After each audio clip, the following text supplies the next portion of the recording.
What's up, guys? Welcome to the Nerd Talk podcast, Nerdy Talk for Nerdy fans. I'm your host, Remington Kais, and today we got a special guest in the building. We got the CEO of Eternal Holdings, Mr. Lee Elman. Hello, audience. How you doing? How you doing? So mostly, I'm a film guy, and I'm big into like filmmaking and television stuff. I used to pitch ideas to Disney. So it's really interesting to have somebody who's worked in film and currently working with AI and stuff. Because I have a friend that's working on an AI project right now called Rise of the Ninjetti.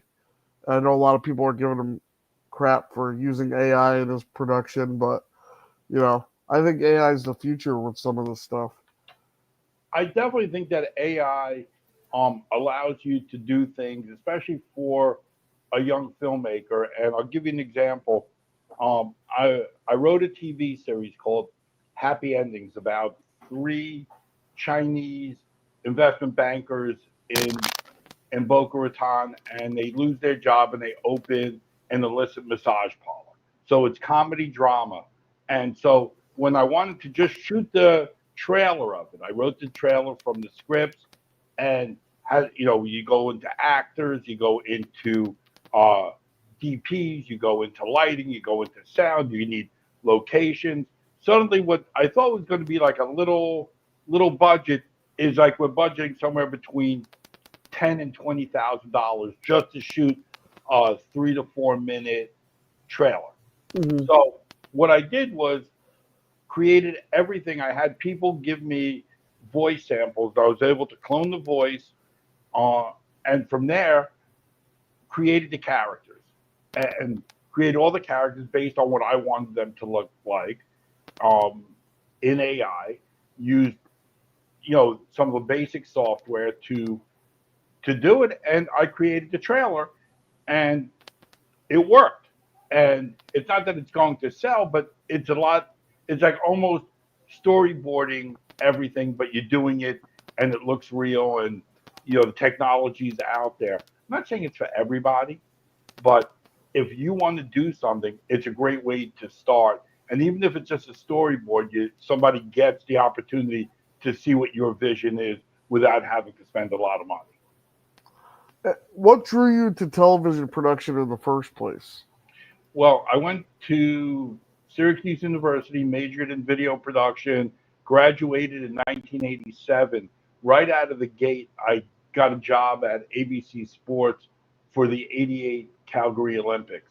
And so, right out of there, I mean, they were hiring as many people as they could. The technology was changing very quickly from going from like real art into digital art with Quantel paint boxes and it used to take about 4 days to do a simple 3D animation that you do in about under 10 minutes now to render that. But I learned a lot. I learned from really some of the top people in the industry. Worked under Rune Arledge, who's like the man that created Monday Night Football and really ABC Sports, and worked under his team. And from there, just I went on to ABC News for a couple of years, and then on to Court TV, where I had the opportunity to write and produce a bunch of documentaries on serial killers, and that was a blast. I mean, that was as good as it gets because I got to interview some of the guys that were still alive, and you kind of get inside the minds of these people as you're spending you know 8 to 10 weeks creating that, and then from there I formed my own company, and really it was a great opportunity to form my own company, and then had a TV show sold within about 3 months with the Outdoor Life Network, which was called the E-Force, where we rode with the Florida Fish and Wildlife officers down in the Florida Keys, and it's very light. It was like Cops Light. We called it Grouper Troopers as a joke because it was just like, let me measure your fish. It was like a story, but But we did that, and from there, really on to do more TV. Had a series called Party Heat that aired on True TV for 5 seasons, and that that kind of spun off of E-Force because we were riding at big parties with law enforcement, and you know, smart people do stupid things is really what happens. Is alcohol is you get a lawyer and he's driving a boat in on Lake Havasu, and he had one too many drinks. He's got two girls on the bow of his boat that aren't his wife or his girlfriend, and he's like, I'm a lawyer, and it's great. So in that world of TV, and you kind of saw the end coming when the iPhone came, and everybody, the police stop, and then suddenly everybody's holding their phone up like this, like shooting it. I'm like, we're done. This will be the last time we're shooting, because this stuff is going to be up on YouTube before the show ever airs. And we had that incident in South Padre Island in Texas, where we had an officer stop somebody and frisks him, and he said, "What?" Thinking it's drugs in his pants. He says, "What's that?" And the guy says, "That's my penis." And then, like that night on YouTube, it became "That's my penis, cop." And it's like you see our camera crew, but somebody shot it with their phone. And I said, "We're done. That's it. We're retiring from this show." And that was in our last season, our 5th year. And so we finished that, and then I went on to do another show called Lowballers for Nouveau, which then Jennifer Lopez bought Nouveau and changed it into like a music channel. But Nouveau was basically English-speaking Latino network reality, and we followed 3 guys that fixed cars in Miami, like tricked up some cars, and we did a season of that. And then I kind of got out of TV, and then kind of got dragged back in through this AI world a couple of years ago. So it's a lot, it's a lot of fun, and I love it. And now I'm just kind of doing that and our app, which is just really kicking. I don't want to cut you off too much, but me and my brother had this really funny idea for a reality show. Is you take a camera and set it up right in the middle of those roundabouts, those roundabouts, and watch people try to drive through them.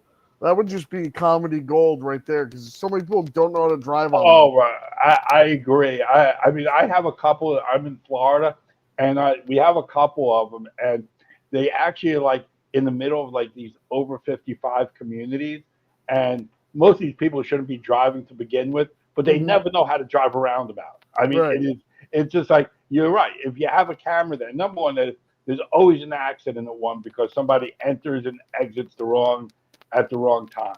Oh yeah. Oh, that would be hilarious. Now you've worked in a bunch of different genres for television and movies, and what type of genre do you think was the most challenging to work with? For me, I think each one brings its own challenge.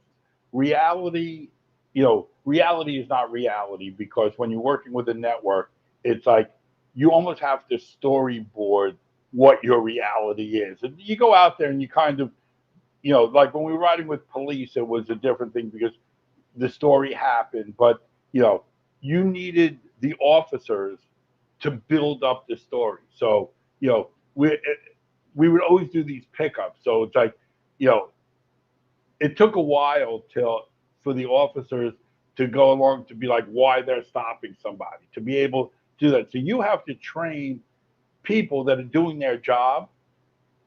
You have to express what they're thinking, so that you need an officer, who probably is just doing his job, good guy, and suddenly you need him to say, I'm going to stop that center console boat over there because there's 2 people right. He would never do that. That wouldn't be like, jargon for them. So you have to kind of teach them. And so, you have to have your people teach them, because if they come back and we watch and like, okay, where's the intro? Where's the close? And then we have to go back out and reshoot that. So you shoot him and he's like, and you want them to almost be actors, and they're not actors. Right.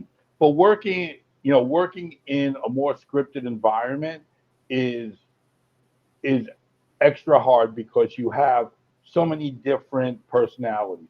You have actors, you have directors, you have people that have their vision, and so every time that we did this, one of the shows I didn't talk about was called Code Enforcement, and Code Enforcement was kind of like this improv of it was like a hybrid between it looked real but it was scripted.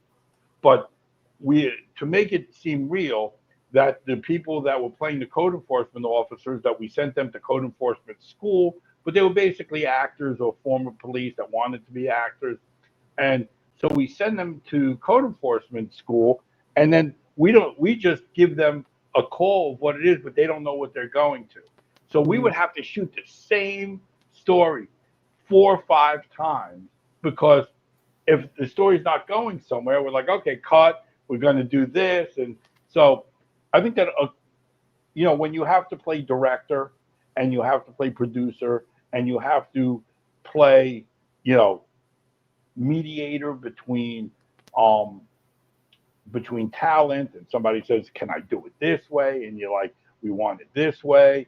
And I just think that when we're doing that, the hardest part is just really dealing with personalities on any level. That and time frame, how much, when if you're doing a film, how many days do you have to schedule, and what's it costing you per day? And so you start looking at budget, and you say, okay, with my crew, it's very easy, you get a couple of your friends and you say, okay, I need somebody to do lighting. But if you're doing it for real, and you're doing it where somebody's like really paying you to do this, and you got to hire people, 4 shooting days is $25,000. I mean, to start, and then you need locations, and you need food. You got to feed everybody, Right. and then and if you're in a place where you don't have bathrooms, you got to bring in porta potties. It's all the things you never think about until you have to think about it. Right. What's something people don't understand about being a producer? It sounds like a very glorious job, but you don't sleep. When you're in production, whether you're pre-production, you're in production, or you're in post-production, you don't sleep. And I'll be honest, doing Party Heat cost me my marriage, because my ex-wife was raising 2 small children. I'd be going out to these big giant parties, and there's topless girls throwing beer and up in the air, and I come back and I say, I'm exhausted, and it doesn't fly. It's like, and then she watches the show. It's like, oh yeah, you were working really hard, and really, I was. I'm trying to keep 12 to 15 people in line that are on production, that they don't become part of the story. Right. You need younger people that are running around in the heat, and it's like, so you can't have people in their 50s, as your cameramen, that are jumping on and off boats and doing things like that. You need younger people. So young and dumb sometimes is doesn't work when you got a guy 30 years old, and he's like trying to hook up with college girls at night after we finish production. Does not bode well. So you gotta be cop. But being a producer, it's on you. Everything is on you, especially if you're getting paid. You have to stay on budget, and you don't own it. Whoever's paying for it owns it. People want to own their own product. If you want to do that, then you got to do your own distribution. Somebody's paying you. It's their vision. That's it. That's how I felt about. That's why I went to writing books, because I kept writing all these TV shows and pitching all these TV shows, and at the end of the day, they did whatever they wanted with it. And once I got paid, it was like, okay, we're paying you to go away. We'll take it from here. And it's the truth. It's like, somebody, I always said, like, there's 2 kinds of painters. There's a guy who paints the Sistine Chapel, and there's a guy who paints the bathroom. I paint a great bathroom. I mean, that's it. It's like I put the work into it, make sure that everything is clean, but at the end of the day, it's a person's vision of what it is. I don't want to go out there and paint the Sistine Chapel, and then somebody tell me, you know what, the chick up there is, her eyes are crossed. You got to fix that. It's like, Right. I'd much rather be in if you could be in the volume business and have it look good and have it look clean and have it sound good, and if the wild thing about, like, you watch Netflix or you watch Amazon or any of the streaming, and they buy a lot of independent movies to fill in the voids. And when you watch those independent movies, you could tell, and it's not the acting, because I truly believe that a great director could get anything out of anybody to be an actor. And it really falls on somebody, on how somebody is passionate. You watch an independent movie where the guy is the producer, the director, and you look at the credits, and he did like 5 different things. He wrote it, and then you watch it, and the acting is flat. The score is flat, and you could tell. It's not that it's not shot well, but you could just tell the difference in acting and cutaways and just how you kind of make a movie. Because if you see all these movies that are coming from places that they never made movies, like Kazakhstan, or a lot of movies coming from China, and they shoot them so that the person is never in sync. Like, they don't need to be. There's always cutaways from the back of the head, these wide shots. They're cutting like every 3 seconds during dialogue. It's not like when we watch movies from 1970s, the kung fu movies, where it's like, and Guys on strings doing China. Yeah, they're imported from China, and they're these kung fu movies, and it's like the lip sync is, it's like all dialogue, but Yeah. it's like you have no idea what they're saying. Or you're watching a Godzilla movie from Japan, and it's like, now the movies are made to be able to be dubbed into English very easily. Yeah. And so, when you watch these movies and they're high end, you got movies coming from Romania, Poland, and you don't know who the actors are, but they just go through these dubbing processes, and you don't even realize till like 15 minutes into a movie that they're not in sync, or it's like an import from the license plates on the cars, or that they're driving on the wrong side and things like that. But you see it, if you're looking, you'll notice it quickly. But you see, oh, this is like a good movie. It's like some, like, Kazakhstani mafia movie, and it's like, it starts out where they're like chainsawing a guy in the warehouse, and you're like, oh, okay, I'll get into this. But I got a question. Sure. So I don't know if you're familiar with Power Rangers at all. Yeah. But the guy who played the original Green Ranger, Jason David Frank, he before he died, he was working on this movie called Legend of the White Dragon. And there's been some controversy recently going on with the production of Legend of the White Dragon, because the director and also actor and producer, as part of it, was had a budget of $4 million, right, to make this, and then took $2 million of the budget for himself as a director, and the movie was supposed to be released 3 years ago and still hasn't been released. And so, do you think with something with a budget like $4 million, well, I guess $2 million, because he took two million for himself. 50, he should be taking about 10%, which would be about 400,000, would probably be the right number. Yeah. On something like that. If you take away from the budget of the film's going to fail. And I think it's going to fail anyways, because for the most part, I think he's just stalling for time. And he keeps saying, well, it needs color correction and all that. But for $4 million, you think you would have just hired somebody for all that. Right. And, so now it becomes favor to favor. And then, if you're not getting a piece of the back end and things like that, then there's nowhere to pay people except out of your own pocket. If you're getting, if you're expecting the movie to do well and you're getting a percentage of the back end like a lot of actors do now. Though it's so much harder because I mean, the theater, you know, there's only a certain amount of movies that do well in the theater now because they go. I mean, it used to be like 7 months to get to DVD or onto. Now it's like 30 days later. It's like it's already on Netflix or on Amazon. Whoever's going to get the rights to it. So unless you really love the theater experience, you're not gonna you're not going to do it, or you may pay for it in your house if you have a home theater, or that you just don't want to go to the movie theater anymore for that experience. And but you could tell like where they still pump out the movies now.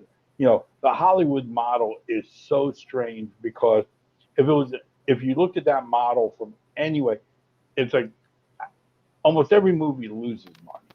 Right. And so you get your blockbusters, and those are just they do well. But look what I mean. Snow White was a bomb, right? Right. I mean, how many times they go through that movie, and whether it be political or that your main star is just not doing good interviews, but at some point, it you have to marketing of movie is so key because you have to convince people to go to the movie theater, pay their $20 per person, and experience that when we went through COVID, we didn't have that. So we got so used to being able to sit at home and watch a movie.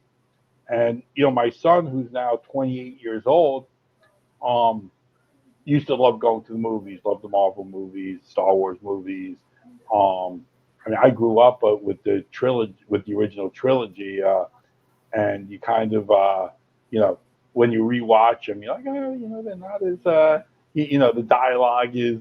My brother had brought up the other day. We went to go see Empire Strikes Back, and he was like, "Man, these are just the final cut transitions, the default transition you get on Final Cut Pro." Yeah. I was like, "Yeah, well, these are big for the time, Yeah. everybody can do this just now." Just like the wipe that would go across Yeah. in those. I mean, for the time they were great. I mean, if you really look at the whole, the Star Wars genre, I mean, it comes out the original movie, Episode 4, however you want to put it, Star Wars, New Hope, comes out 8 years after Star Trek goes off the air. Yeah.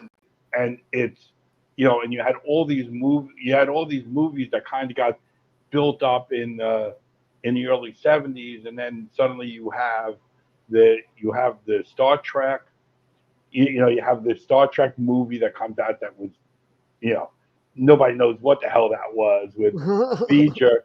And it's like when they came out with Star Trek 2, The Wrath of Khan, that they had to give it a title because the Star Wars movies all had these titles, and it wasn't like Star Wars 2 that it had an episode with a title. So they had to, suddenly it became making a sci-fi movie. And then you look at the TV that was coming out like around the whole Star Wars time from, I mean, if you look at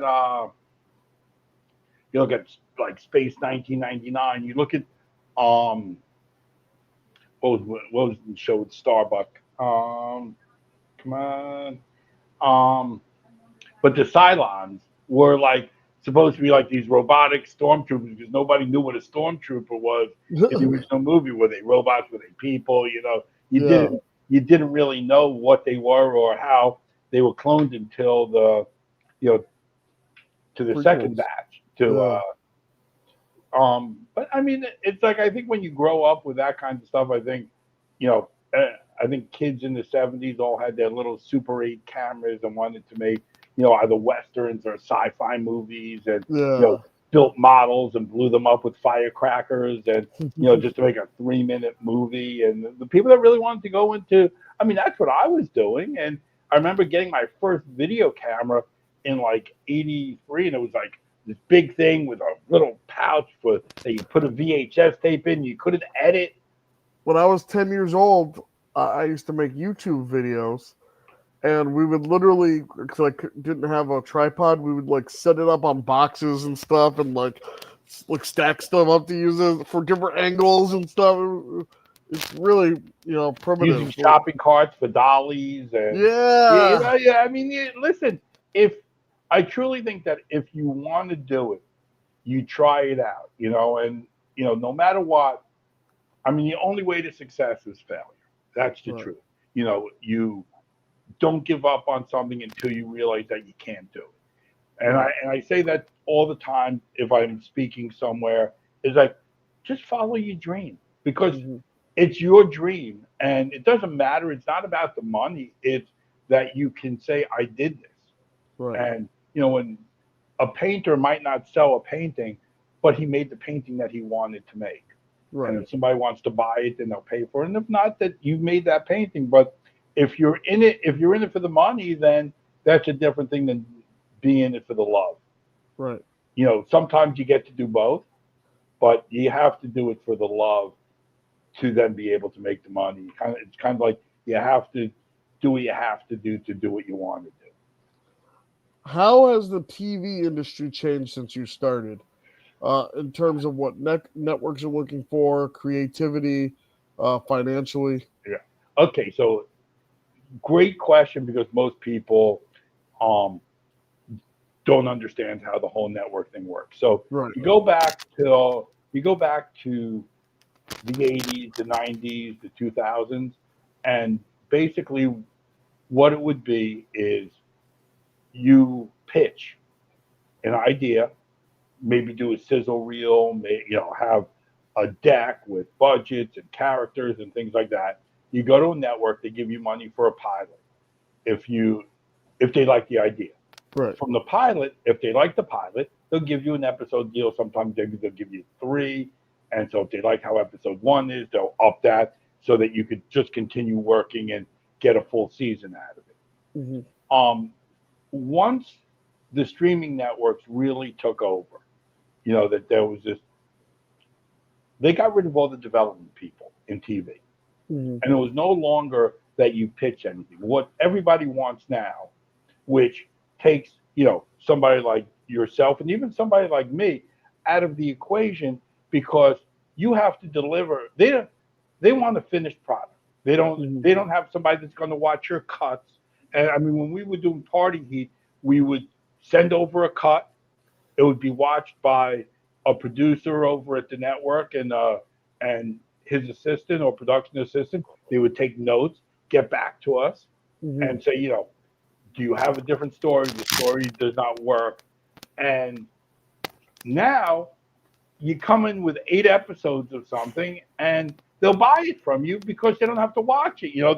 They'll have somebody watch it, like make sure that it looks good, sounds good, but they're Hmm. not making changes on it. Right. And so now it used to be like, okay, I'm going to spend $1,000 to produce a sizzle reel, and I mean, we used to do, you know, you know, 10 sizzle reels a year, and if we sold one, it was great. But you have to keep doing them. I mean, we did one in a paranormal space called Ghost Riders. We went out to Texas. We with these guys that rode motorcycles and were paranormal investigators, and it was really cool. But the space was really saturated at the time. Hmm. We did, um, high-end wedding planner. I mean, we would look at the gamut of all different levels of reality to be able to do that. Now it's like they don't want to see that because there's nobody to pitch to. Right. You don't have development people at the networks anymore, and so the big boys are the only ones that could play that game. Back in the late '90s, early 2000s, when I formed my own production company, we could sell to a small network. Now the Hmm. small networks, it's all like it's barters. They don't have money, to do this. So it's like, okay, yeah, you come in with your sponsors and we'll put it on the air. So now you got to be a salesman and a producer to go Yeah. out there, find your sponsors that you could barter commercial time with people, because there's too many networks and not enough money to go around to the networks. What are your thoughts on the streaming boom? Has it opened more doors creatively, or you think it's been more to make things more competitive? I mean, the streaming boom it's an amazing thing. It really is. Um, but I don't think that it's given more opportunity to young filmmakers because you still have to go out there and produce your own. You'll get the distribution, and there are a lot of places that you could do like, put your film up, and if somebody downloads it, but it's like YouTube, how, I mean, yeah, how many millions of people do you need to watch your film to make, you know, to make money, forget breaking even. A lot. It's really nonstop to to be able to do that. And so the streaming network, when you look at Paramount, what is Paramount?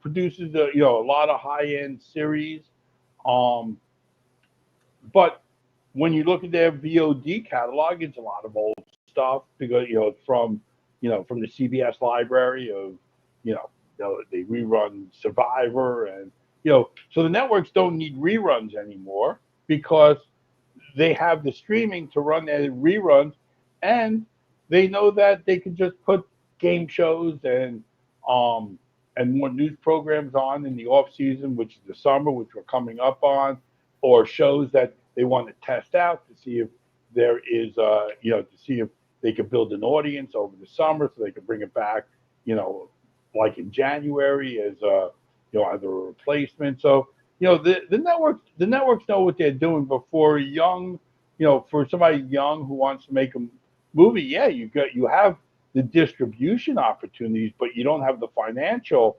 opportunities. I mean, Right. you could put your film or your TV series up on multiple places, but I mean, if you spend, you know, $30,000, $40,000 an episode, which is nothing, um, to do something, you're never going to make that back. You're not, you do a season, you're not going to make $300,000 off of YouTube or another place. Right. So, you either need backers, and if you got backers, then you're going to have network. But why is somebody going to back unless there's a sponsorship opportunity, which then you get into like sports programming, and we took a run on that at some point. Um, I got involved with guys that um, former curlers, the Olympic sport, and we put together the National Curling League, and we were really hoping that the last Winter Olympics that NBC was going to push because it did so well in the previous Olympics, and NBC buried curling, which we thought was going to be a big thing, and it turns out that people did not watch it because they were putting it on late night instead of in prime time. And in Canada, it's huge, but Nobody was we up. hmm? Nobody was up to watch it. Right. I mean, they're running it starting like 11:30 at night, and they weren't even live. I mean, they were showing like replay, and you know we were looking at it from a much different. Our analytics were thinking that they were going to be showing it more because it had such a good run the previous Olympics, but they didn't. So that kind of thing went away, and you know you look at certain sports. I mean, for like a period, a couple of years ago, you had cornhole was like Mhm. huge. Like suddenly, people were like, I can't believe that cornhole is a sport, and ESPN's carrying it. Now nobody talks about cornhole anymore. It's like, Right. um, so in the sports world, that if you don't have sponsorship, boxing was really big. Now MMA is big, and so, but it's a huge part of you know the entire TV world is sports. That right now it's hockey season, basketball season, baseball season, WNBA, and gambling has changed all these sports immensely. Because now you could, you know, soon you're gonna be able to bet on dog shows and things like that because if there's no determined outcome, then you could do it. And then you Right. go into AI, and how long are we before there's going to be you know an event where in AI where the 72 Dolphins are playing the 1985 Bears in in a Super Bowl, all done Yeah. in AI, where the computer is going to figure out, you know, the players, analytics, so that that Bob Greasy could throw a, you know, Heck, they're probably already doing it in the video games right right. now. It's in the video games, but how suddenly it becomes it becomes real, and and then you The got video games are so realistic I, it I looks like know live TV. it's really intense that you can play the simulated. The issue will become with your camera angles and things like that, and what we're looking at for filmmakers in our AI world is this multi-level room idea where we Mhm. have where you could basically pick your room, paint your walls, put whatever you want on there, and then you build that atmosphere where you have your four cameras in that room, and that you could produce something with live live lip sync and things like that with your characters, multi-camera, and be able to produce your own TV shows or movies in AI, where it's taking you know 3-4 minutes to render a 3-second clip. That you could do this and just direct it as if you're directing like a soap opera, where you're switching your own camera angles that are being created per scene. um and that technology is there, it's just not perfected yet. If anybody's gone through character creation and trying to do it, that it'll get it right 60% of the time. But if you're doing it, once you start getting into multi-character layers, it the system can't read it, and the processing. I mean, we need warehouses of processing right now to work on Yeah. AI. Do you think AI and virtual production will affect how we make television in the next 5 to 10 years? Definitely, definitely. I think that, but people are worried about how it's going to go into film. I think in science fiction, it's going to change a lot, because you're not going to, the system is going to build those effects that used to be built. I think that as voice cloning gets more intense, and that we could start getting more emotion out of voices, it's going to change the way. But I think there's always going to be a place for actors and big budget movies. But I mean, how many movies can be produced in green screen? I mean, the Marvel movies, you watch those and it's like they're all effects. It's like, so what's the difference other than the acting itself? I mean, everything else is virtual. Everything else, I mean, you look at some of the Star Wars TV series. I mean, they're all digitally generated. So I mean, what's the difference if it's in AI or it's in or you you just call it 3D animation? I mean, it's just a different word, and it scares the actors. But I mean, how many characters are real in some of the science fiction stuff that they're just standing in front of a green screen creating it? Um, with all your experience, what's one thing you wish you'd known when you were starting out in production? Um, well, definitely, it's a great question. I think that learning the business side is a key thing, because everybody thinks that they can do this until you realize what your insurance costs are. And when you go to get production insurance, and you have to check off, no, there are no guns, no pyrotechnics, none of that stuff when you're doing the insurance. And Oh so god, the Jackass crew must have been terrible with the insurance. exactly, like errors and omissions. And when we're doing a show like Party Heat was a learning experience, because it was like full-time lawyer of what we can do, what we can't do. Um and the whole thing is that, because from the time that we shot to the time that the show would air, that most of the cases would either go through some level of adjudication, which means that we have to say, well, if this person was arrested for drunken disorderly, but that the judge lowered it to um, to trespass, right?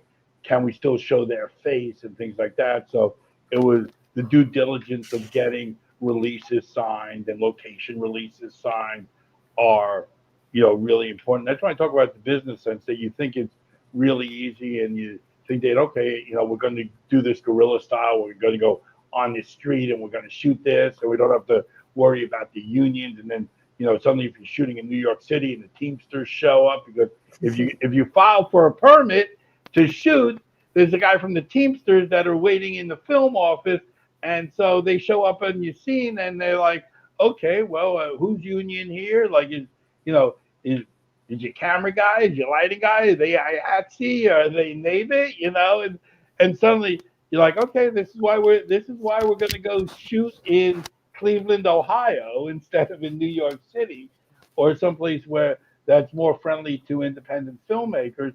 So learning the business side, I think, is a key part. And there's so many books now on how to do this, and even free ebooks and videos on how you do that. But I think that thinking that you could just do it because you could do it is, you learn the hard way very quickly that there are rules and regulations that you do have to follow. How do you keep the energy alive when you're switching between TV development and launching a tech platform? It's passion. It's people will come to me that either work for me or like, and it's like you can't turn it on and off. You have to have this passion, because if you try to, I don't sleep a lot, so a lot of what happens with me is I wake up in the morning and I want to start to create. Now that could be 4 in the morning, it could be 5 in the morning, it could be 11 o'clock at night. I have a home office that basically is attached to my bedroom that we built into my garage. So if I want to go, I have a full edit bay in there. I got everything. I got super Mac computers. I'm doing this from what I call my podcast area, which is actually my home bar. So I got the bottles here, got the Eternal Diary thing back there, but you got the good stuff. Yeah, I mean, if you want an absolute mango, I could give it to you right now. We got some Crown Royal. If you want some Crown Royal here. Oh man. So but I found that the lighting in the bar room was much better than my office. I got some great stuff in my office. I got I am that geeky nerd guy. Loved Batman from the '60s, Star Trek. I got Batmobile in there. I got some nice toys. Big, I'm a big evil. Yeah, I'm a big Evil Knievel guy. And during COVID, I actually started. If you know the original Evil Knievel toy, the Rev. So they re-released. The whole motorcycle thing in like right at the beginning of COVID, and I got it. I wanted it, and the suit was so bad. So at the time, I say to my girlfriend, I'm like, "Look at this," and I start designing suits, and I'm like, "Can you make this?" And she had a sewing machine, and she started making these little suits. I'm like, "We can sell these things," and we formed this company during COVID called 7-inch Jumpsuits, and we sold them, and it was a blast. I mean, you didn't realize how many people really love that toy, and it became so much of their life. And I got a little Evil Knievel back over here. We got a fan asking, what's your favorite Evil Knievel moment? But if he made Snake River, I would have said Snake River, but without a doubt, definitely, Caesar's Palace. I love Wembley too, because he lands at Wembley and he breaks every bone in his body. He lands front wheel, goes over the handlebars, and it's and then he gets up and jumps again. And I mean, you really, he said he was never going to jump again after Wembley, and then he does the crazy Snake River and the rocket car, and then a couple, about 8-9 years ago, Eddie Braun, who was Daredevil, did the jump in his own rocket car, did the evil jump at Snake River, and it was really fun because my son's a sports writer, and he got to interview Eddie Braun before the jump, which was pretty cool.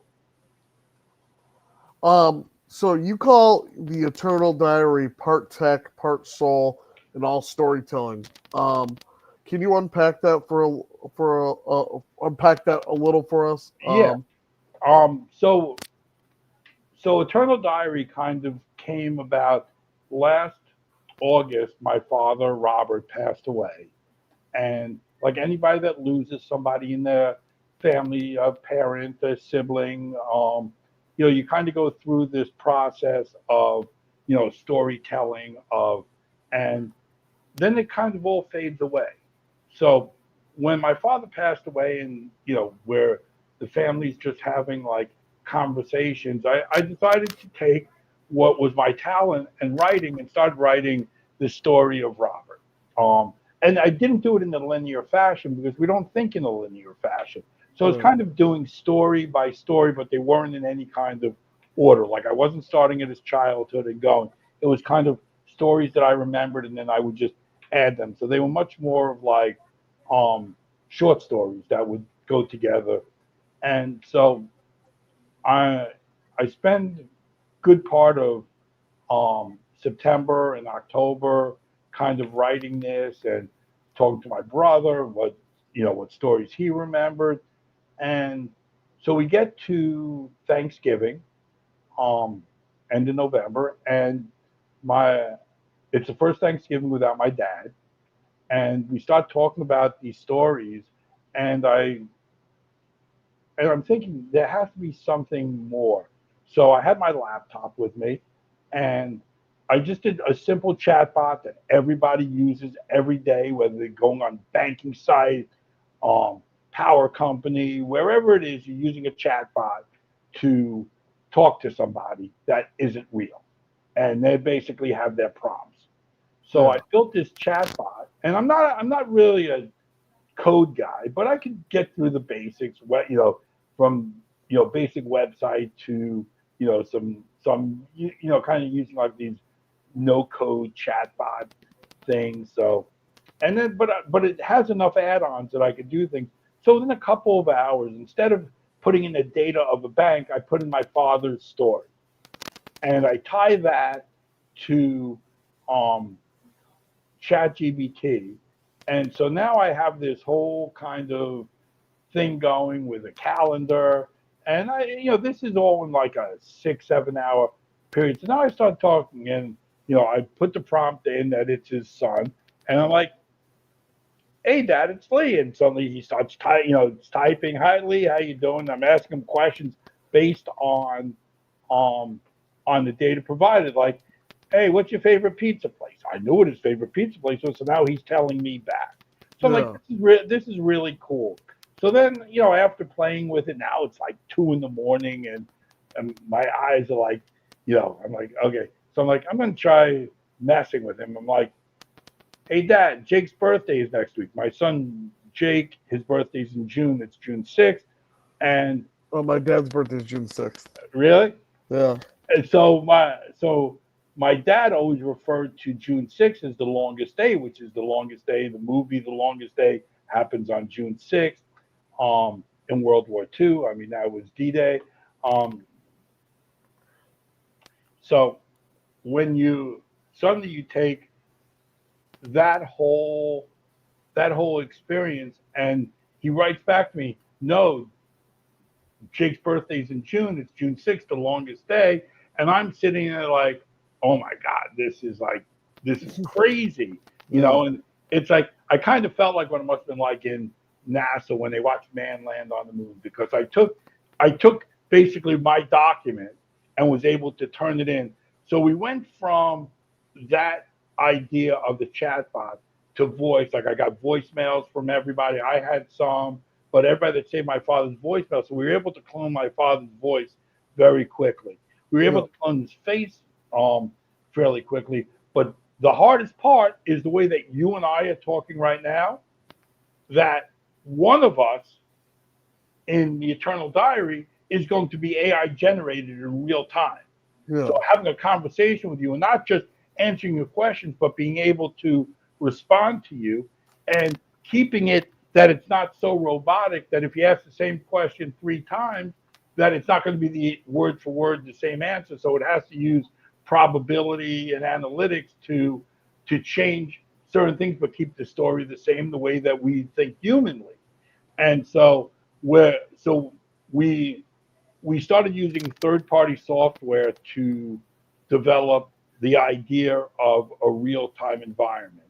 And at the same time, we have a development team right now that is building a custom API, which is going to bring us to that. It's going to be a patentable piece of software that we're less than a week away from sending that out and making sure that the source code is right. But Robert is the prototype, my father, for this. And, somebody asked me, how would he feel about, like being that part of it? And I said, no, my father, he'd probably love it. He always wanted to be like center of attention. If we go out to dinner and there's a mariachi band, he wants to go sing with the mariachi band, sing La Bamba with them. So I think that he wasn't a technical guy. I mean, he died 87 years old and never used email. You always used his phone, didn't know how to text. Do you ever worry about people clinging too tightly to these digital versions of the deceased?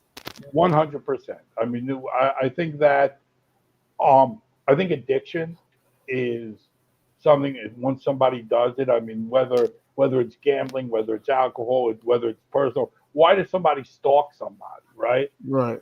Because you know it, it's the person. It's not necessarily, it's not the alcohol or the casino. It's the person and their personality. We have what 100 million people that own guns in this country, but you have a couple that go out there and do stupid things because you know. So I think that we can't we can't not do something. You know, you know, to quote Spock in Star Trek Two, right? We the needs of the many outweigh the needs of the few. Now, I'm Right. not saying that people need my app, but we don't want to not do it because somebody's going to do something either nefarious or something is going to happen, and it's really hard to in anything that we do in life. If somebody is grieving and they're using the app, is it better for them to grieve, go to a bar, have 4 drinks, get behind the wheel of that car and hit somebody? I think that we have to be able to say, what's the level of personal responsibility? Um, I am a person of empathy. I'm a person of faith. So I don't want to go out there and create something that's going to harm people or disrupt somebody's life. But how somebody uses anything, it's really hard to figure out everything. I mean, you know, we have safeguards, but there are certain safeguards that we can have, and certain we can't have. If you have cameras in your house, okay, that Hmm. contract is between you, the camera company, but the camera company doesn't monitor what you do. You have the same software, whether it be Casa or Ring, whoever it is, and that's a privacy between you and the cameras. Now, if somebody was to log in to get your password, and suddenly your your wife, your children are running around naked on camera, and it ends up on the web, that's a violation of somebody's personal space. And how did somebody get those logins? Did it come from the company? Did somebody figure out your password and things like that? So I think that there are privacy issues with our app that we want people to have a great experience.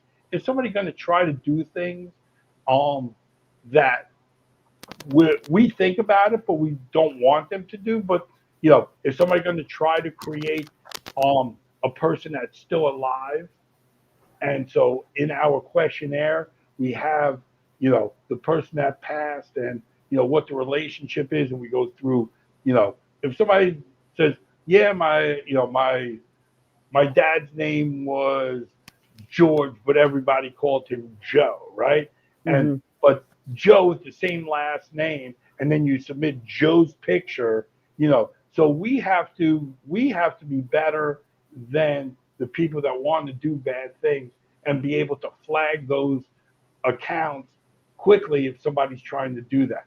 And when we're talking about 1.5 million people that may be using the app, it's a monumental task because you look at how many people are using Zelle or Venmo that are transferring money and that people try to get money from you different ways and you end up falling for some scam and it's like you can't get your money back because of that. Is it the bank's fault or is it your fault for falling for the scam?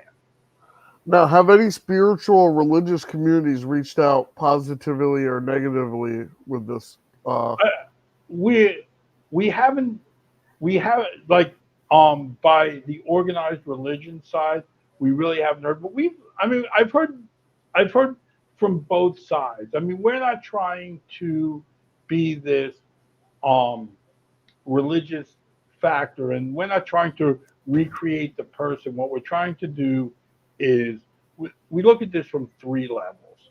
We look at it from a grief level where somebody wants to kind of continue that conversation and maybe they need it, maybe they want it. If somebody spoke to their mother or their father every morning and now they're gone, and that they could kind of relive that kind of thing without just looking at a picture or listening to a voicemail, if we can create that world for them, we're not bringing a person back from the dead. What we're Right. doing is recreating in artificial intelligence somebody's voice, image, memory, and in the long run, I mean, if if memory care is a big thing, then which comes to the next thing, which is legacy. What's somebody's legacy, and how are they remembered and their stories remembered? If you know, I have two children, neither one has kids yet, but if their kids asked about their grandparents and they could learn about their grandfather, their great grandfather from this kind of technology, then it's good. And it again, it's not for everybody. There's a reason we have Coke and Pepsi, Right. and because I don't. If I had an app for everybody, then we'd be talking about a whole different thing. This is not for everybody. This is Right. the religious community. If they want to try it, we're not trying to bring somebody back from the dead. We're not trying. We're just trying to um, extend conversations that people Immortalize may them. want to have. And then the final stage of Eternal Diary is the what I call the novelty. And that novelty is a joke, but novelty of what people did and Hmm. what their what their life and passions were, and they could pass along.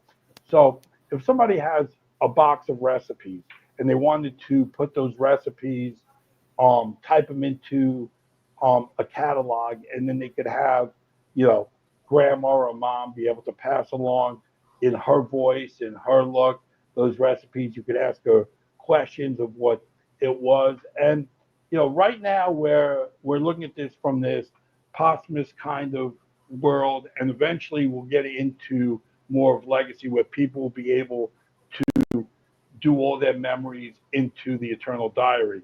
But I don't want to be known as like the ghoul that I'm running a business waiting for people to die. You know, I think that I think there's both sides of this over time that will happen. That somebody could write their life history and be able to pass that down in their words and be able to do that, and they could tell their stories in their words. Um, but that's gonna come in time. But to launch the app, we have to look at what's the best way to launch the app. We can't sit there and be the funeral home and make money off of people die, which we don't want to do. But we do want people to be able to do legacy. And the key thing about legacy is that if somebody is in their 70s or 80s and they start this, and if they develop dementia, at some point in time, we're going to be able to take those memories and that stored information, be able to get that into like a Neuralink chip, and be able to turn data into, neurons, and be able to give people back the memory that they want in the way that they remember it. And we're not saying that's happening tomorrow, but Right. at the level that technology is moving, it's something that is right now science fiction, but science fiction becoming nonfiction, not science fiction becoming fiction. That I think that we could look at what was in the 80s or early 90s, like some crazy sci-fi movie before we had smartphones and what you were able to do. I mean, if you saw a movie in the 1980s and they were talking to somebody on their phone the way that, using FaceTime, you'd be like, oh, wow, that's really cool. Like, how far are we away from that? But that vision wasn't there. Like you saw it on the bigger screen, you saw it on TVs, but you didn't have that because you went from this big phone, how small could we make the phone, to then how big we could make the phone, back to the screen. We went from, numeric texting to button, to having a full keyboard on like a BlackBerry, to now everything's on the touch screen. And so, it's how much the technology goes. Hey, this is my friend I was telling you about that was doing the AI film right here, and he had Oh, some how you questions. doing? Hey, how you doing, guys? Rican Doing good. How Ranger are at your you? service. Sorry You I'm can see late. some of the artwork Nice in to his meet you, bro. background there. Very cool. Yeah, dude. Nice to meet you, bro. So Nice to meet my you. bad. I was having some technical difficulties trying to join Rem. No So problem. Yeah, what's up? my grandmother used to say, "Better late than pregnant." So Yeah. Well, Rem had said you're an AI filmmaker, so I was up yeah, late dropping a TV, yeah, podcast. more TV, but I'm definitely film is in the long run. We're working on actually an animated AI musical based on the book that I wrote, a Christmas book, Amazing. which is gonna be everything is all the songs created in AI. It's fully AI generated. All right. So So if you don't mind, can I just jump right in, Rem? Ask you some please, Yeah, questions please go ahead. and Yeah, chop jump it come up. right All in. on. right. All right, because I do a little AI myself, and it's caused a little controversy in my life, So I definitely got some questions. Basically, what caused this, right? Because AI is such a controversial tool for creation. Where did your inspiration to create with AI come from? How much have you actually done with AI, and just where you're at with it as far as technology? Is it a tool? Is it the devil? Is it good? You know what I mean? Kind of touch a Listen, little bit about it in general. okay, so for me, AI is not one basket, but many baskets. So, you have this Right, medical end of it that is unbelievable. That we can, that right, with what we could do with AI in the sciences, because you see, in the tech world, we want to solve problems. We don't want to push them. We want to disrupt right. as much as we can. So we don't want to go, we want to take on big pharma to not Hmm. treat people but cure people.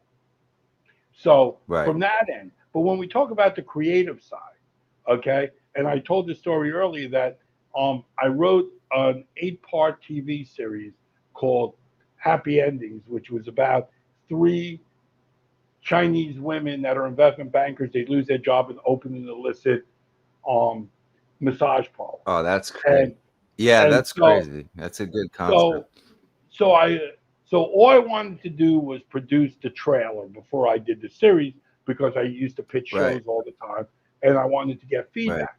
So once I started doing the budget for just Hmm. to shoot a short trailer, it's Right, going, right, okay, I need the actors, I need, everything from catering. Like, I'm not going to do it.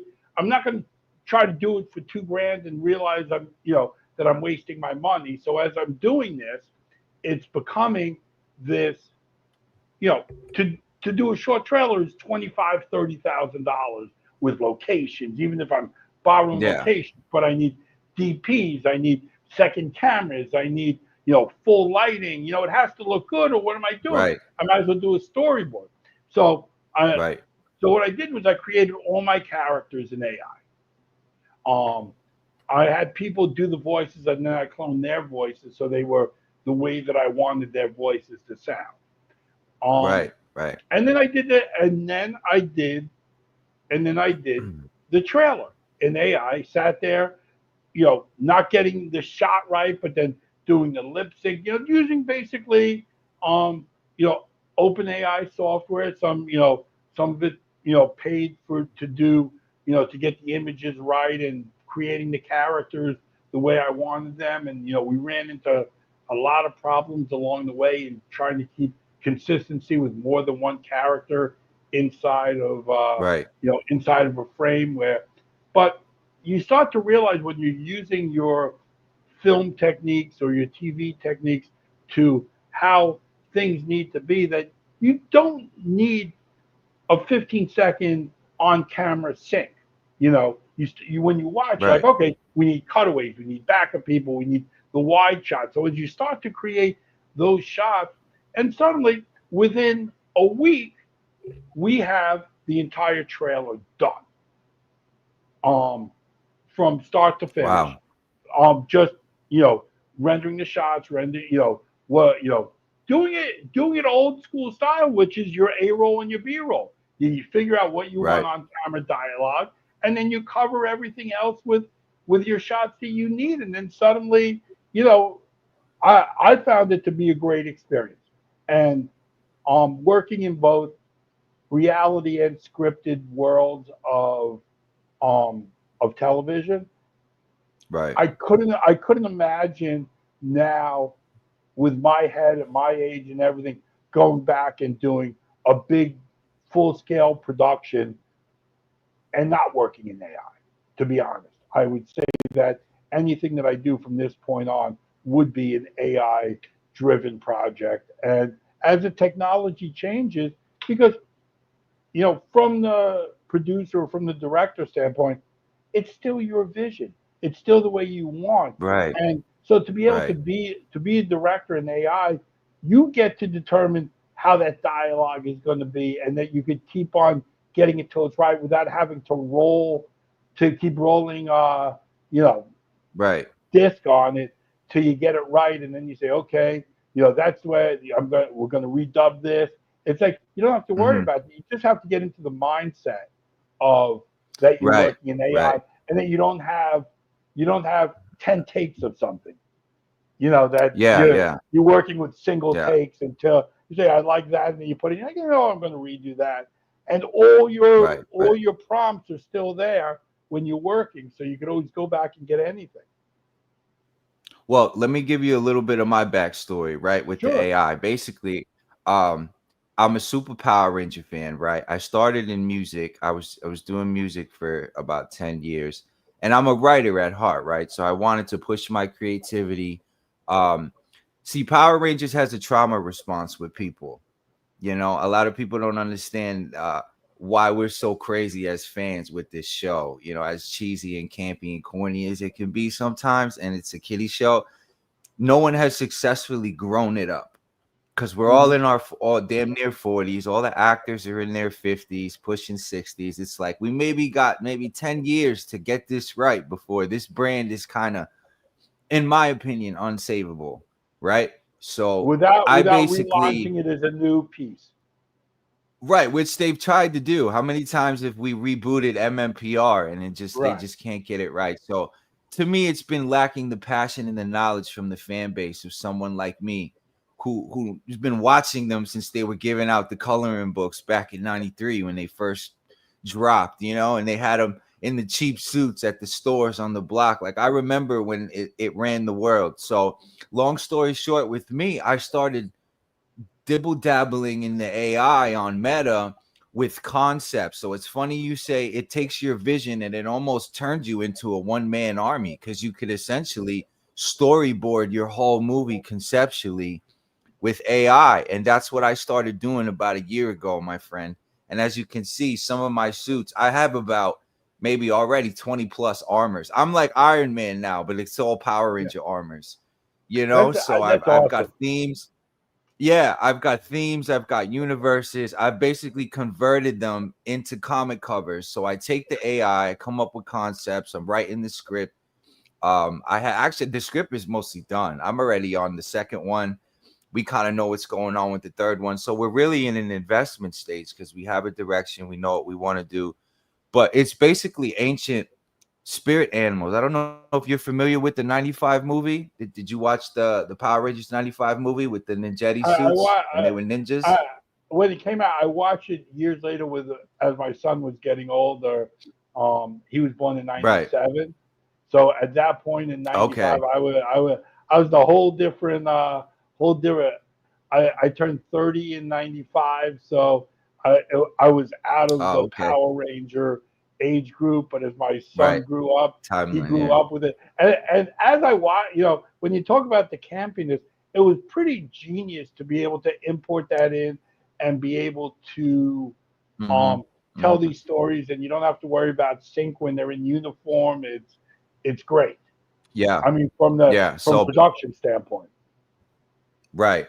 So my opinion was conceptually, Power Rangers has had so much potential, but has never been able to really peak and evolve and grow with its fan base because visually, they haven't been able to really master that and give us what the fans want. So I appreciate seeing guys like you who are making a whole wave and a whole different way of doing. They're essentially changing their toolbox, right? Because being a traditional mechanic anymore doesn't have to be the same way. There's multiple ways to skin a cat, right? So the AI has definitely progressed my movement, helped me shape my book, send art out to artists to convert. Like it's really just been an amazing tool. And my question for you, to rebut the haters and the fans that are like, oh, it's not real, it's not your art, it's AI, it's the computer doing it for you.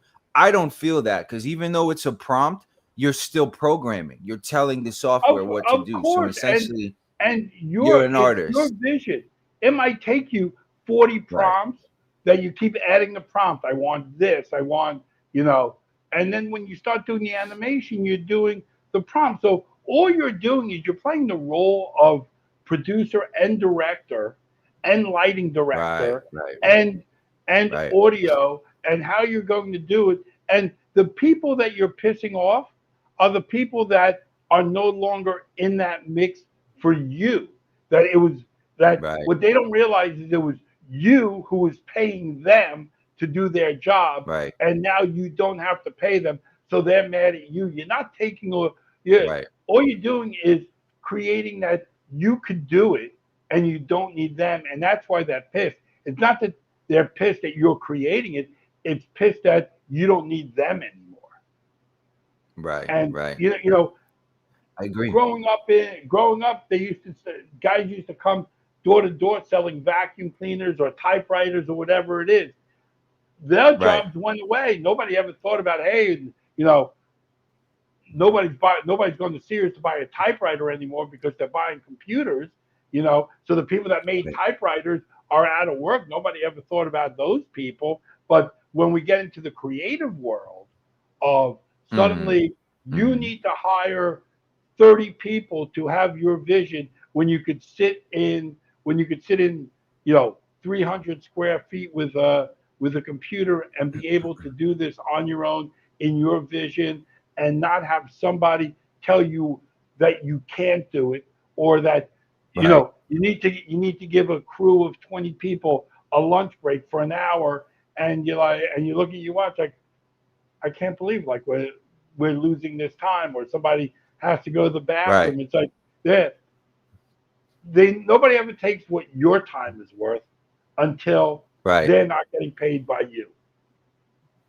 So Well, it's I such a don't I don't necessary have evil, I sympathy. feel I like don't have now. sympathy for the haters, because technology changes to how we do things. And Right. you It know, evolves. Yeah. I mean, think about how the internet changed everything, how email changed. do we really need mail 6 days a week now? That you look in your Yeah. mailbox and it's mostly spam mail that comes, that somebody's Yeah. paying. All your bills, you're online. Yeah. Everything's Everything's free email. online. So Mm-hmm. it's like we Well, don't think about that. We don't have to think about it. right. Well, I sum it up to this. What's your actual name? Is it Al I'm It's seeing Lee. here? Or? Lee. Lee. Okay, great. I definitely want to get with all your information, all your stuff, and read up about what you're doing. To me, it's working smart, not hard, right? Well, that And I feel story like of the my ones life, that are my fighting friend. it, I tell yeah, it's like, everybody, work smart, not hard. And if we could, yeah, if and we could create, listen, people that want to make the big blockbuster movies, like they right, don't. The people that are complaining, right? So you make a Marvel movie, 90% of the movie is CGI, right? Even the characters right, that do it, like Spider-Man, is all CGI when he's in uniform. So basically the 20, animated. yeah, with so that's okay because the CGI guys are working, right? So Yeah, when you're shooting green screen, so you got a lighting director, you got 4 guys with cameras, you got. Why do we need it? For them, it's great. We could have both worlds. We could have an AI yeah, world that, if somebody likes something, you could have the greatest effects, and we've seen it with Marvel, but crappy scripts. right, And we've seen great right, scripts with crappy right, production. And you say, wow, right, this movie would be so much better if they had a real budget. And right, we were talking earlier about, like, you watch some of these independent movies that the guy is the writer, the producer, the director, and you right, know, I think that if you're directing somebody, you could you could direct anybody to get the lines the way you want, the way that you envision them. But if you're not a good right. director and the lines fall flat and the dialogue is weak and things like that, Mm-hmm. it doesn't matter how your production is. I mean, you can Right. watch a movie with the best actors. I mean, really, how many bad movies has Al Pacino made that you sit there and you're like, oh wow, that movie was Probably awesome. more than good ones, and he's Right, got a lot of exactly. good But you ones. remember the good ones, but as Mm-hmm. a guy that is known as probably one of the greatest actors of all time made a lot of crappy movies. You know, Yeah, you know, yeah. and it's not him; it's how it's directed or what the script is. So Well, can I touch on that point a little bit? I yeah, think I think sure. that's perfect because I what you're saying to me, what I'm getting from that is it doesn't matter how you make the sauce. I mean, it does, but the ingredients are the most important part, right? So, Yeah, because obviously the AI is you're the chef, and the AI is just the tool, the machine making the sauce, making whatever you're telling it to make. So essentially, it's just a different type of creation. I don't think people they don't like change, and the ones that can adapt and apply the AI as a tool in the toolbox to help you, they get upset. They get mad at people who are able to adapt and work smart and use this new one tech, who are one a little more one tech hundred percent. savvy, you know? And So I think, I've found, yeah, no, go go ahead. ahead. No, no, go. No, I was just saying I'm finding a separation in creation is my point. You know what I mean? Like, Yeah, even though a lot of artists are true artists at heart, it's undeniably easier to work smart when it comes to filmmaking. And because I mean, I'm basically gonna push my concept to the point with AI as a tool to where they're gonna salivate at the mouth for this movie. They're gonna want it made traditionally so bad because they've seen every other iteration of it that I could possibly do to market it and tease them. So my strategy is a little different because I'm testing markets. I'm figuring out how to establish a new concept in a fan base that has 30 plus years of nonsense and a lot of thievery and crazy stuff going on. So it's a little stressful in my fan base doing this, but I wouldn't do it any other way, bro. And I understand the AI struggle and stuff like that. And we, So and we talked a little bit what's up, about buddy? Aaron's situation with Legend of the White Dragon earlier. Right, And, right, right. and pretty. I don't want to put words in your mouth, but you pretty much said that. He was probably like buying time with this because what did you say? They Yeah. probably should have only taken 10%, right, Lee? yeah, he's paying Yeah. himself way too much for this. Yeah, I mean, working on the budget, top people. It's like when Right. I was doing TV, I figure out what my salary is going to be based on, per episode, and Right. it would never exceed a 10% number. And I think that is a number that's a fair number to come to the person that's, basically running, whether you call it showrunner, you call it director, producer. Right. That's a fair number. So if you have a $4 million budget, or $2 million budget, that you're taking $200,000 off the top of that. Mm-hmm. So Mm-hmm. I mean, I kind of feel like AI is like the Tesla of the industry now. Like electric cars are not for everyone. Cars are not going anywhere. You know what I'm saying? So like traditional art is kind of like a traditional vehicle, and then AI is an electric car. They're both cars, but how you get around is really up to you, except that AI has a lot more benefits now as far as a tool, making your life easier. So part of it's preference, part of it is like just people just not ready for this. well, They let's take animation, right? The way right, that Walt Disney or Hanna-Barbera did it for decades was you had to draw cells and you had to do that and shoot it frame by frame. Suddenly, somebody comes up with 3D animation, right? Computer mm, generated 3D animation, whether it's going to take weeks to animate 10 seconds, in the original Pixar type stuff. But how many mm-hmm, people did you put out of work? How many animators? If you're doing right, 3D versus 2D, suddenly you had a guy who used to just draw backgrounds. You had a guy that drew the characters. You needed all these scenes. And the way Hanna-Barbera did it was that they would they would use the cells and just keep repeating the backgrounds and repeating the moves. They didn't have right, to worry about sync. But how many people, once they started doing 3D animation, that you didn't need to draw it anymore, did you put out of work? mm-hmm, But nobody said, "Oh my God, we're not going to do 3D animation because we're getting rid of 50% of the artists because it takes one guy to sit there and say, okay, we're going to do this, we're going to do this, and then mm-hmm, then we're going to do the tweenies in between, and the system's going to create it." So you can't, and I'm going to use a great story here, and that is a man by the name of Milton Friedman, who was like big economist in the 1970s, went to India and met with the Minister of Employment, and they right, go to this beach, and the guy says, "We we gave 100 men shovels here to do the work of one bulldozer, so we could put people to work." And Milton Friedman said, "You could give 1,000 men a spoon and employ 1,000 people. But the truth is that in business, that bulldozer is going to do the work of 100 men, and you're going to put 100 men out of work. And that's mm-hmm, just what business and technology and what happens in the world. That you have to be right. able to It's a adapt, trade-off.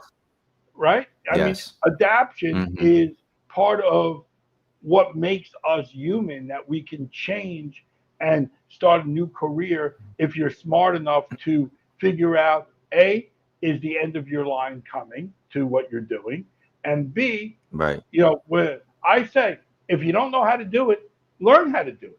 Take a certification right, class. Learn what it is. right, Don't right, be afraid of the technology. Embrace it. right. And the internet's so easy to learn and teach yourself Yeah, between tutorials and everything's on YouTube. Even fixing cars, like you just go on YouTube, exactly. someone's got a You video know, I that mean, they've done it.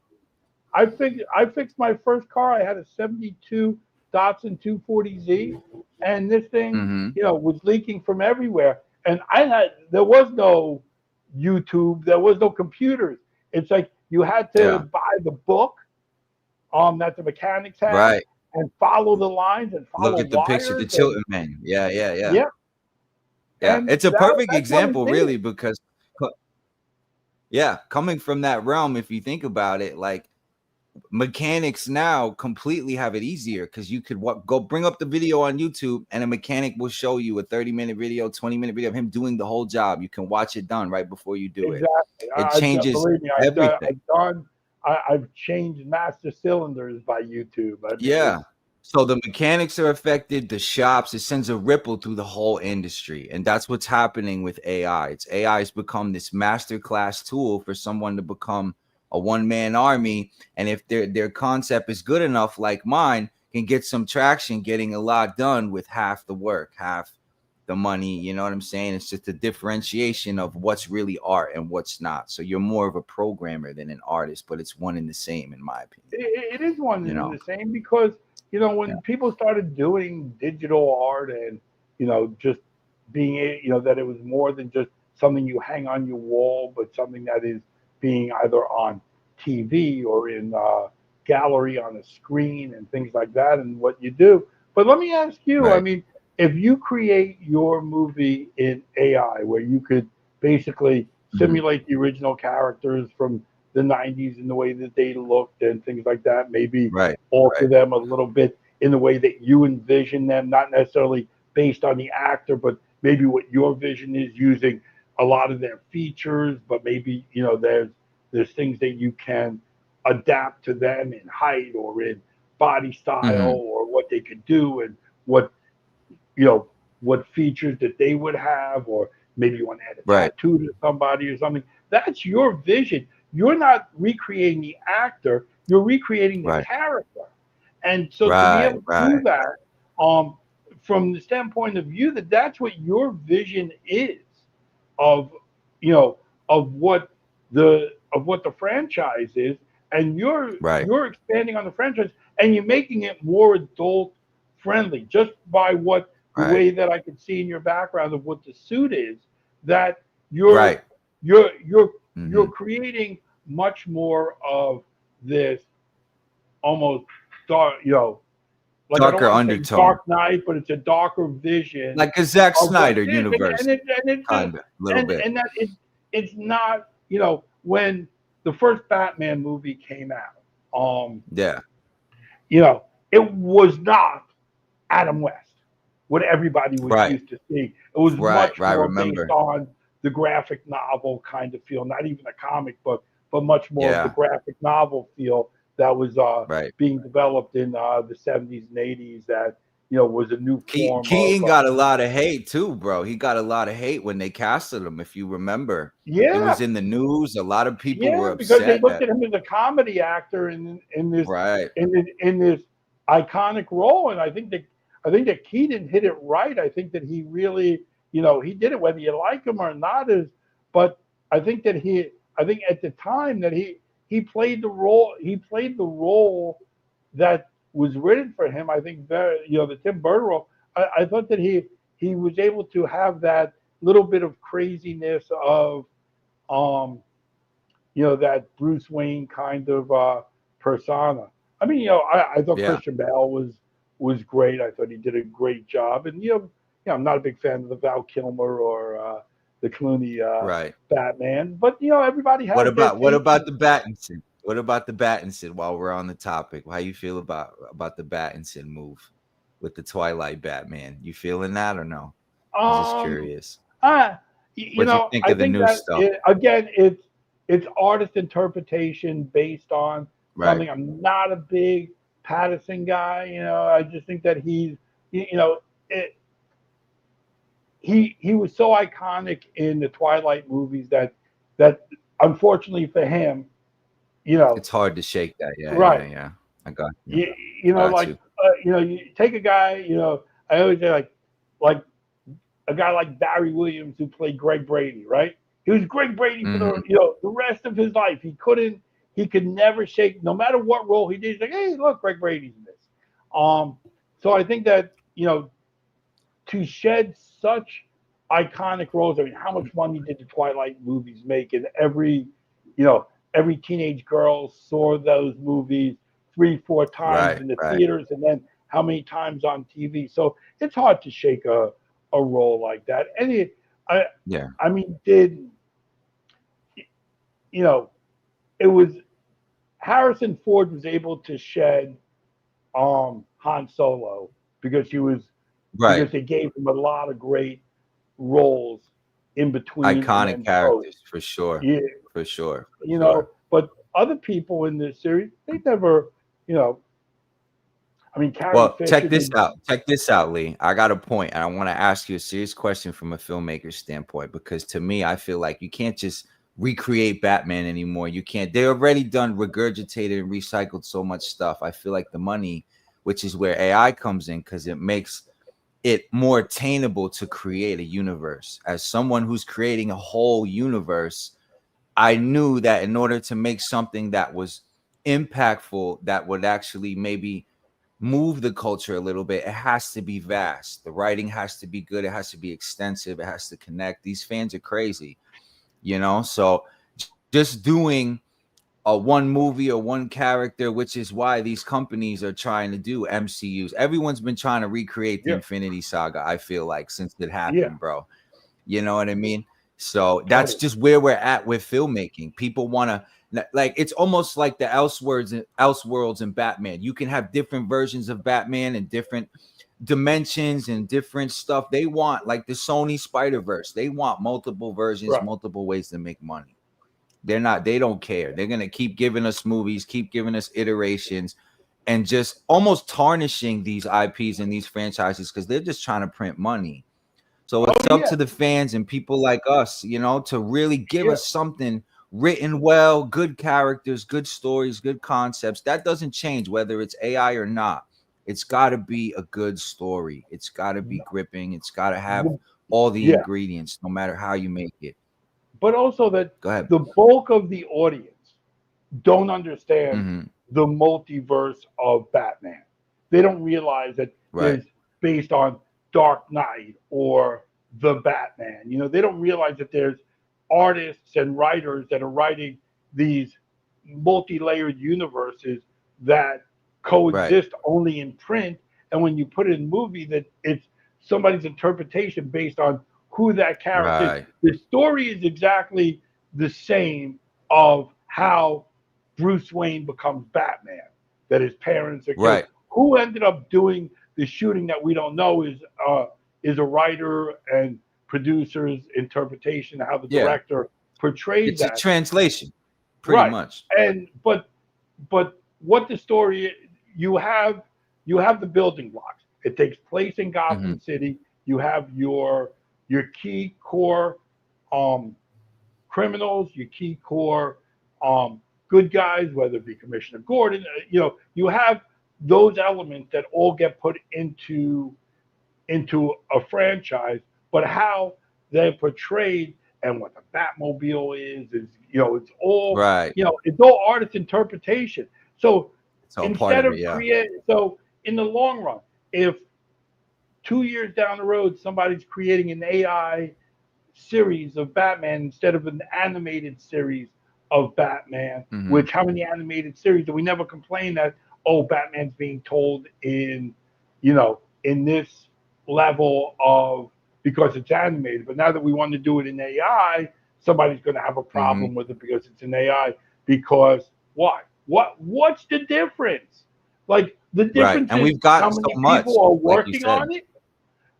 I mean, Hmm. if you're the artist, if you're the producer and director and everything else, Hmm.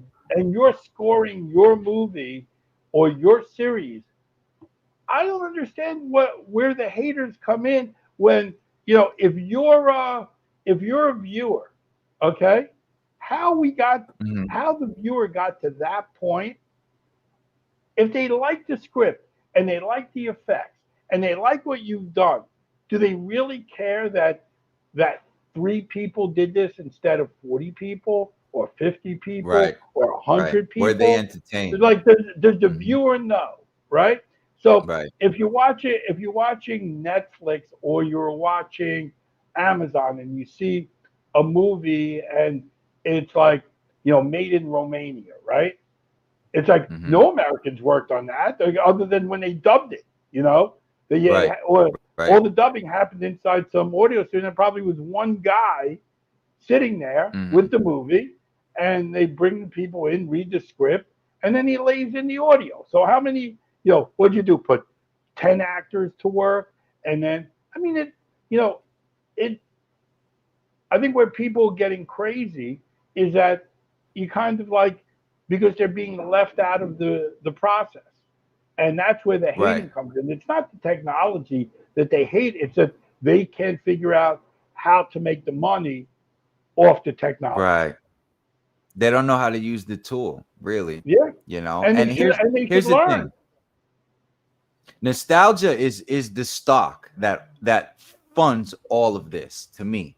No matter what realm you're in, like AI is gonna always separate itself from that nostalgic feeling of how anything is created old school style, right? So no matter how good AI gets, Google just dropped the whole new AI that's doing sound. It literally looks like a full feature done film right out of the AI. It's getting ridiculous, bro, to the point where it's hard to really tell the difference.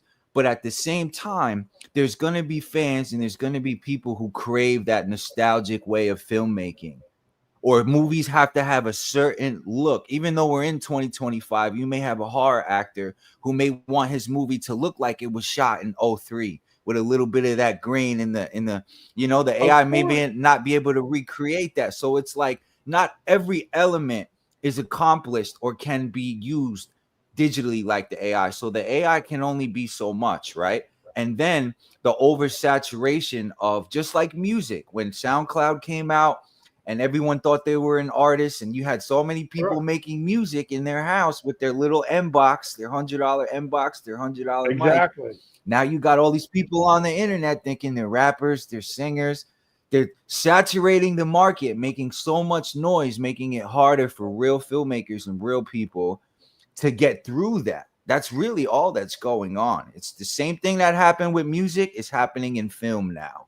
The whole industry, the whole is getting changed. But 20 years ago, you couldn't make the film without it looking low budget or have a lot of money. Right. There's a reason the why tech wasn't there. Right. So now through AI, you could have your crane shot without having the crane. Right. And sell the vision. Right. And sell the vision, basically. I was saying earlier that what we want to develop for the filmmaker is this kind of like light box environment where you pick your room, you paint your room in it, and that we create a 3D environment in real time, so you could have 4 cameras shooting your AI film as it's moving. So you could switch it like you're switching a soap opera with real time. That's what our software is now developing, that we could do. We're doing single person, real time interaction, thinking for itself dialogue. Now, if you feed the dialogue, it's easy. You could do that now. But where you lose out on, and the technology will be there much sooner, is those running scenes where where you have a character, or you have this car chase that you want it done a certain way, and it's going to take you a while to get there. But I'll tell you this, it's going to be a hell of a lot cheaper and a hell of a lot quicker to get it in AI than if you were to shoot it live on the street, and you're doing a car chase going where your cars are on flatbeds and you're shooting, and then you got to do every cutaway, and then you need stunt people doing the other thing. So it takes you a day to do to do a 1 minute scene. No big deal. Yeah. I mean, it's like, how good can you make food in the microwave too, right? We're in the microwave era, so AI is kind of like the form. Yeah, it's like, I like chicken fingers, but chicken in the last 5 years. Yeah, chicken fingers are not the same in the air fryer as they are in the microwave. Everybody knows that, whether you cook or not. You know what I'm saying? So it's like, what are we really talking about here? How we're making it doesn't really matter if you're entertained and it's something you've never seen and it's written amazing. The great thing, and you used a great analogy for AI, which is cooking. It's not baking. Yeah. Baking is a science. Okay. So as a producer, director, that you're cooking because you don't know if your science is going to make the perfect chocolate chip cookie, but it's surely going to make a great tomato sauce when you're doing it. And, it's like, okay, you throw a little bit more sugar because you can keep changing your prompt with the same thing and you're going to get the result that you want. And it may take you 4 hours to get a single prompt, but it's still quicker than if you say, okay, I need you to sew this suit. It needs to look like this from a drawing. It needs to fit perfectly. It needs to be tight. And it needs to fit this actor. And the actor can't gain any weight because the suit has to fit him perfectly. And now you're creating it. And then once the prompt is saved, you have your prompt saved. So now I'm going to take this character. I'm going to put him in this scene. And you could create your characters. And we're going to, we're probably 6 months away from really having a multi-layer character environment, and that you could even do it on green screen, so you could always change your background with these characters and be able to bring them into environments and have moving shots, and it's all going to be there. I mean, we're the pioneers right now. We're not the norm. We're the pioneers. And the norm is going to be when the studios adapt to AI. Right. Hiring guys like us to help them get through it. That have done it. Well, I just want to make one point, Rem. Go ahead. Okay, yeah, go ahead. No, I just want to say, because he said something very important about the AI. I just want to let the fans know, because when you put the prompt in the AI, right, when it comes to my suits, when I drop a Ranger to get 9, 10 armors, 7 to 10 armors to match theme-wise, you may get an armor from a prompt that you may never see again. That's a lot what the haters say. They're like, oh, well, this suit, you can't recreate it. I don't need to. I've created and stood hours with the AI to get 7 to 10 suits that look like they're different morph modes of the same Ranger. That's where the skill in the work was taken. I had to sit there with the AI for hours and match up those 10 pictures in a prompt that was different every time. Every time. So the fact that they're cohesively themed together and look how they're supposed to look is amazing to me, because that's where the skill was, in my opinion, with the AI, is how you talk to it, where you're at conceptually, your mind, stuff like that. So that's why I've been able to excel. And so, you have to put in the time. And we talked earlier about, the only road to success is failure. And so when you're creating all those characters, it's not that you're failing. You're finding out what you're capable of doing, and you're pushing the system right now beyond where it can be, so that when it gets easier, you're like, oh my God, remember it used to take me 100 prompts to get to this place, and now I can do it in a single prompt with 4 characters interacting at the same time. Right. Like, we've seen that happen in just months of being able to get much better movement and much better, lip sync, and, that's a more natural feeling that we couldn't do 6 months ago or a year ago. And now it's getting easier. Right. So when I say that we are the pioneers, we really are. We're the people that, we're making, whether we're making the silent Westerns in, like, in 25 and 26, and, figuring out, and, when they were doing claymation dinosaurs, and it's like, wow, it's not that you said pushing the culture forward, but it was interpretation, and that was the only way to do it back then. You didn't have CGI. Right. And so, Lee, this is the final question, and we'll wrap you up, because I know we've been taking a lot of your time. I love it. I mean, this is, and I love talking about the this audience, stuff too. That when we're having like a real conversation about, things that, for people that want to do this kind of stuff, that we give people that, don't be afraid. Like, go out there, try it. Don't worry about making your first movie. Worry about making your first short. Worry about creating your characters, and getting consistency in the characters that you want. Practice lip sync. Don't go out there and think you're going to make a feature in a week. Things take time. It's like, if you've ever edited, you're like, okay, how much can I edit? 2 to 3 minutes a day of content, of good content. And you have to think about that in the AI world too. You're not going to do a feature in a week. You're going to do, you break it up into scenes and how long it takes you to do a scene. And like I said, you start with your A-roll, your where you want sync, and then do your cover, and make Yeah. it and score it. Make it as good as you can. Do 1 minute at a time, 15 seconds at a time, and get it right, get it perfect. And that's Right. don't worry about that. You're going to score something that's going to, your sound effects. They're all there. Think about, Yeah. when they used to do Foley, where a guy would sit there with roller skates on the floor to simulate kung fu movies. The ha, it's like they're breaking a piece of wood, to get that sound effect.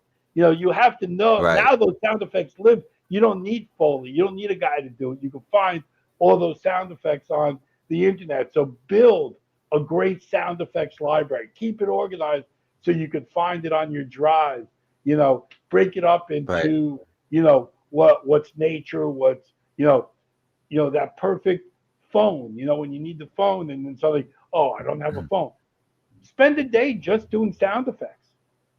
Take a day of your life and just sit there, download them, create folders so that when you have your project, whether you're working in Premiere or Final Cut, whatever your edit system, that you have these folders that have your sound effects in them, and they're easy to find. Nobody wants to go searching. I know I have a phone somewhere on my system, but but I mean that, like, be organized, and you will work so much smarter if you're organized and that you know where everything is. Right. Now, what advice? I know you were kind of giving some advice there, but what advice would you give to aspiring producers such as me and Rican, who are trying to break into this industry, especially those who want to make more unconventional and genre blending content like yourself? Decide if you want to do it for the love or the money. Okay. If you want to do it for the love, you do it good your answer. way. You want to do it for the money, you have to make something for the masses. But if you want it to be your interpretation of something, and you want to have control over what that is, you'll find an audience. And you'll find an audience because you go on podcasts like this, and people spread the word, and it's like, it's really cool, and you do a really cool trailer, and you're going to get people hooked on it. There's enough people out there, whether it be Power Rangers or Pokemon, that love the genre. And when somebody is as passionate as you to be able to take on the Power Rangers, because you're not only a movie guy, but you're a fan. And people gravitate to the fan.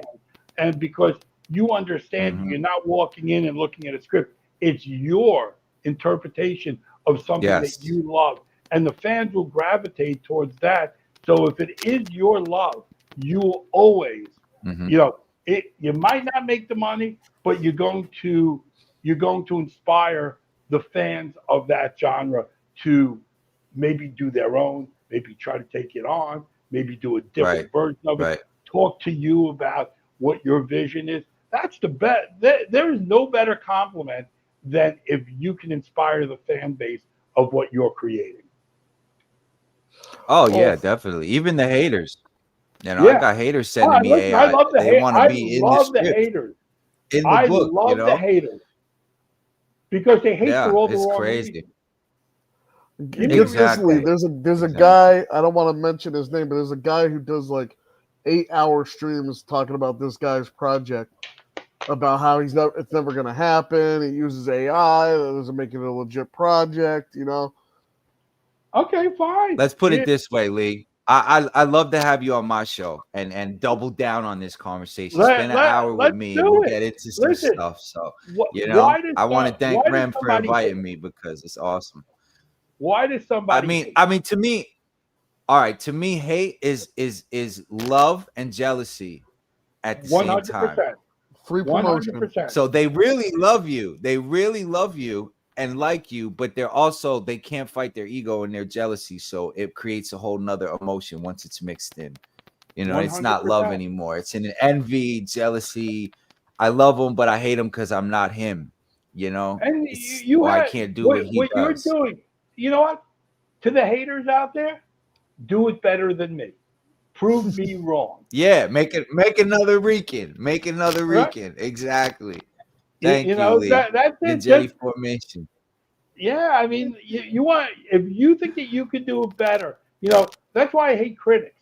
Okay, critic and you know sports writers Hmm. will will go after a guy that goes 1 for 4 in a game, but he's he's covering it because that's his job, but he comes across as a hater. Hmm. But somebody that is just a pure hater because you're working in a medium that they might not agree with. I mean, what happened? I mean, what they say to Henry Ford? Oh my God, you're going to put horses out of work? It, Yeah, yeah, you have to get to the yeah, point where technology is allowed to thrive in a world that there's room for everybody here. And if the studios want to go yeah. AI, then take on the studios. But right now, you're able to do what you couldn't do a year ago, 2 years ago, surely not 5 years ago, to get the creation that you Right, have behind you without creating in the 3D animated world that would take you at least hundreds of thousands of dollars to get the product that you would want. So now you can do it. You can do it, and right. you can work at your speed. And screw them. Hmm. Screw the haters. All right, Sell your Lee. Tell concept. Really, that's what's done wonders Yeah. for me. Sell your script. If you have a good script, don't matter how you get there. You can do Hmm. hand puppets. Doesn't matter. Yeah, Just just yeah, make it yeah, yeah. I happen. got you. Yeah. now, Lee. Am I able Go to ahead, pass man. your email on to Rican? Is Of that course. okay? Of course. Of Uh, course. If you Oh have yeah, are line you on numbers, Instagram, Lee? I'm not. Are you on We're putting Instagram? Eternal I just Diary up there. Alex. I'll send you his email. I got his Yeah, email. let's Yeah, definitely link, yeah. man. You've got so much Let's knowledge in definitely this space. continue this. Let's definitely continue this out whenever you want. Okay. But Yeah, Lee, we're gonna wrap it absolutely. up The the pleasure. show. So just let my fans real quick know where they can find you and your projects. Um, Um. o- especially the newest one. Okay. So Eternal Diary is at theeternaldiary.com, and all the information is there. Mhm. I have a contact sheet on there. You can get right to me if you want to see some of our other projects that we're developing. OneNationTV.com. And One Nation is basically the parent company right now that will blend with Eternal Holdings in the coming months. So it will be one big company, but One Nation is where all our AI projects are on there, and also previous TV series that we did and other projects. So a lot of our pilots, if you want to get inspired by things that we did, 10, 15 years ago, there's a lot of interesting stuff, and you could see what sizzle reels used to look like back then versus now, which is, how Yeah. you did these reality TV series as things were going. But listen, this has been an awesome time on here, and I love this kind of Yeah, I definitely. love this kind of discussion because it's not super highly technical. It's fan based, Hmm. which is great because I mean the fans are the ones that come to see your movies. They're the ones that want to explore the technology. They want to be able to dream. We Hmm. wake up every day. We have a dream, a vision. We want them to do the same. We don't want them to be stifled by the haters or if they hit a roadblock, we want them to be able to overcome that roadblock and create. There's enough space out here that let the fan base be the competition so that we have Right, more of us than more of them. right, right, Absolutely. right. Rican, just Well, plug your socials definitely. real quick for the fans.